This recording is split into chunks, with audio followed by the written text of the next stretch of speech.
We've had a lot of questions recently regarding the difference between the SurfPrep 3x4 electric brushless sander versus the 3x4 air sander.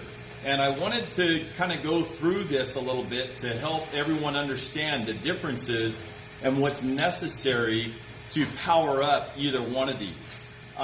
We know that obviously the air sander is less expensive than the electric sander, and there are a lot of reasons why that's the case.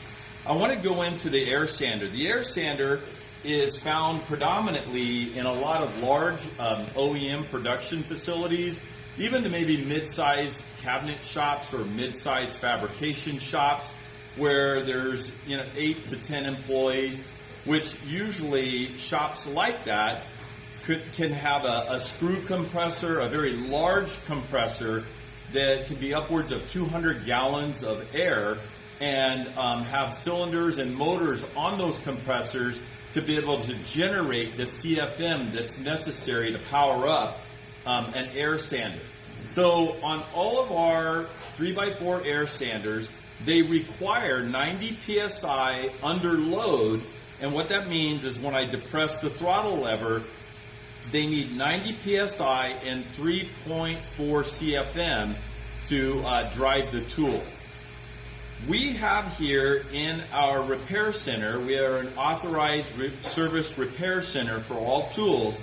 I have here an upright 80-gallon, this is an 80-gallon tank, and it's a two-stage motor, or two cylinders, with about a 7 horsepower motor.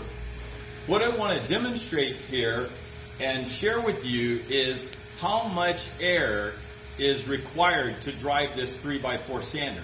We've had people call in and ask and say, hey, will the compressor that I got at a DIY store, like a big box store or a hardware store, will that drive your sander, the sander? The question is yes, but for how long? And I don't want anybody that owns a pancake compressor to invest in an air sander and find out later that there's not enough air to drive the tool. So my compressor is at full capacity. We just ran it. It's filled with air.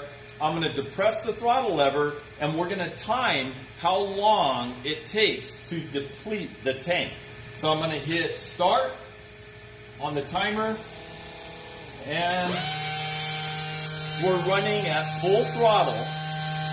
What we're listening for is when this compressor motor is going to kick on to then create more air through the two-stage, the double cylinder two-stage on the system here.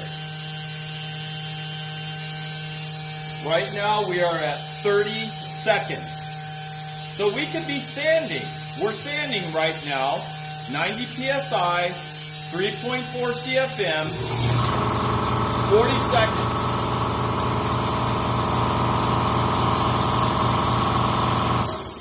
So that compressor, this size compressor, just kicked on at 40 seconds.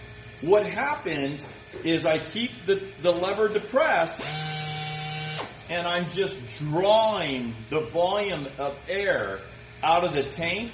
And this compressor, if I continue sanding, let's say a rolling rack of 40 shaker doors, and I'm sanding the paint between coats, my compressor will never stop as long as I continue to sand.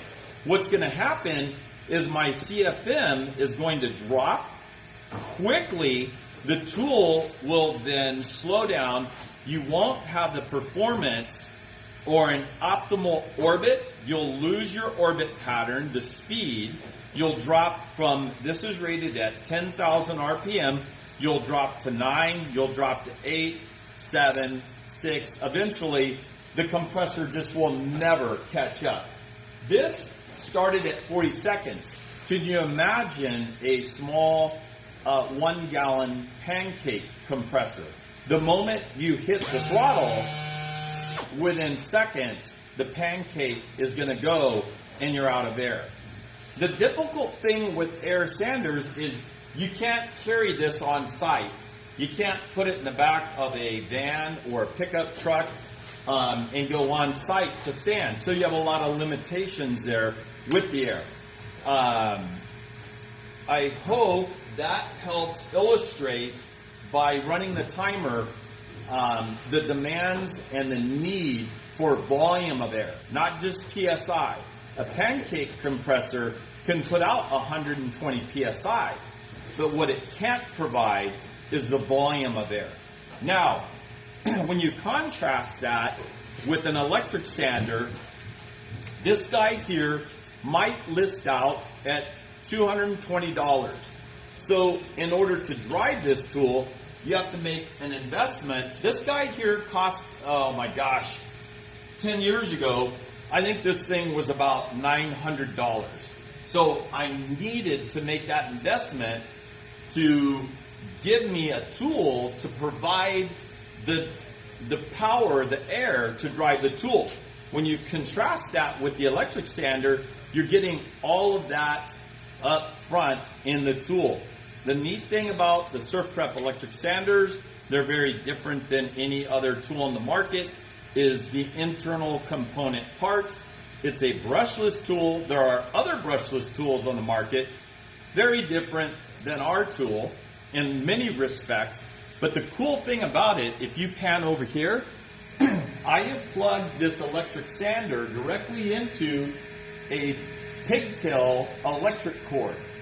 I have two LED lights running off this same cord, and I've got my sander on. I can sand at 350 watts at only 3 amps, and I can get the work done that the air sander can get done with this electric sander. So if you're on a 15 amp breaker, and these at 350 watts demand 3 amps, how many tools can we put on one circuit? Well, if you do the math, you can do 4 to 5, which is really cool. So